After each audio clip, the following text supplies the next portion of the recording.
أعوذ بالله من الشيطان الرجيم. بسم الله الرحمن الرحيم.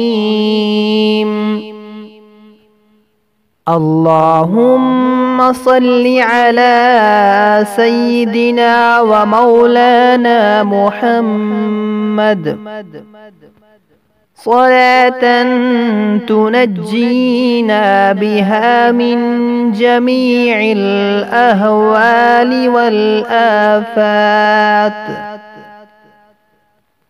وتقضي لنا بها جميع الحاجات،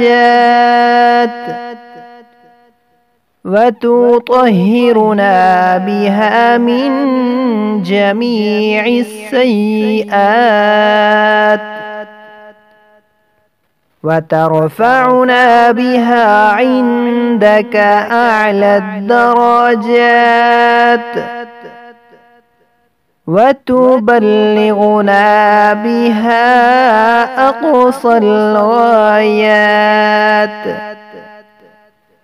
أقصى الغايات من جميع الخيرات في الحياة وبعد الممات،